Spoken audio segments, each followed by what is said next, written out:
बेहद स्वागत है जी सभी स्टूडेंट्स का। अनीता मैम हमारे साथ मौजूद हैं, स्टडीज केयर की चंडीगढ़ ब्रांच हेड हैं और जाने माने स्टूडेंट वीज़ा एडवाइजर हैं। आज बड़ा इंपॉर्टेंट टॉपिक है। काफ़ी स्टूडेंट्स के सवाल हमारे पास आए कि जो स्टूडेंट्स नर्सिंग के अलावा इंडिया में किसी ने 10+2 मेडिकल की है, किसी ने बी फार्मेसी की है, डी फार्मेसी की है, किसी ने MBBS कर ली है, किसी ने BDS कर ली है, तो 10+2 के बाद मेडिकल के स्टूडेंट्स और जिन्होंने डिग्रीज या डिप्लोमास किए हैं मेडिकल में, उनके लिए ऑस्ट्रेलिया में फर्दर स्टडीज़ के लिए किस तरह के कोर्सेज हैं, किस तरह के ऑप्शंस हैं, खास तौर पर जुलाई इनटेक और सितंबर इनटेक के लिए।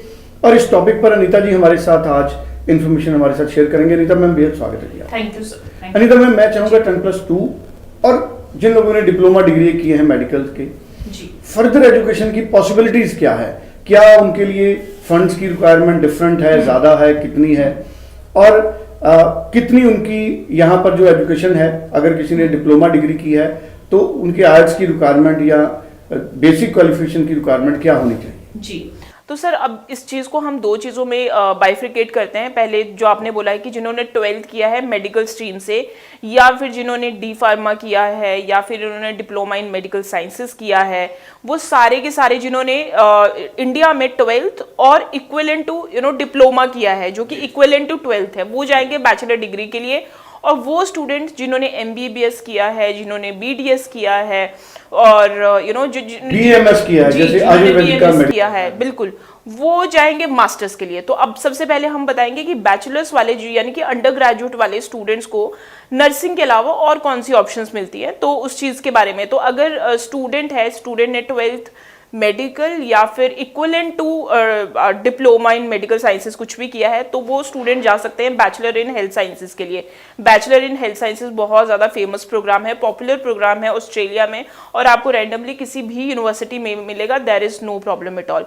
बैचलर इन हेल्थ इन्फॉर्मेटिक्स आप जा सकते हैं, बैचलर इन बायोमेडिकल साइंसेज आप जा सकते हैं, और बायोटेक्नोलॉजी आप जा सकते हैं। तो इस तरह के जो कोर्सेज हैं वो बिल्कुल आपको बड़े आराम से मिल जाएंगे। और अगर मैं इनकी आइल्स की रिक्वायरमेंट की बात करूं तो मोस्ट ऑफ द यूनिवर्सिटीज़ में आइल्स की रिक्वायरमेंट 6.5 नॉट लेस देन 6 है। कुछ यूनिवर्सिटीज़ में 6 ईच की भी रिक्वायरमेंट रहती है।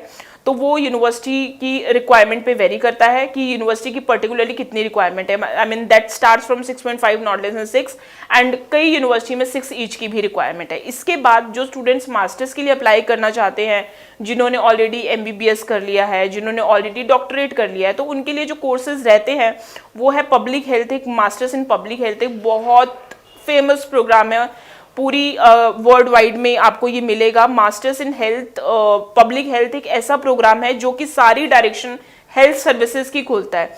तो वो आप कर सकते हैं। मास्टर्स इन हॉस्पिटल मैनेजमेंट कर सकते हैं, masters in health service management कर सकते हैं, मास्टर्स इन हेल्थ इन्फॉर्मेटिक्स कर सकते हैं, मास्टर्स इन बायोमेडिकल साइंसेज कर सकते हैं। तो इस तरह के जो प्रोग्राम्स हैं वो बिल्कुल अवेलेबल रहेंगे। आइल्स की रिक्वायरमेंट वही है 6.5 नॉट लेस देन 6। बहुत सारे स्टूडेंट्स ऐसे भी आते हैं जो कि उनका पर्टिकुलरली रहता है कि हमें हेल्थ के रिलेटेड प्रोग्राम में जाना है, लेकिन जो प्रोग्राम हम एम कर रहे हैं वहाँ पे जिस तरह के नर्सिंग के जो प्रोग्राम्स हो गए, उनमें मैक्सिमम जो कोर्सेज में 7 बैंड की रिक्वायरमेंट रहती है, या फिर कुछ एक मॉड्यूल में 7.5 बैंड की रिक्वायरमेंट रहती है, लेकिन आइल्स नहीं है।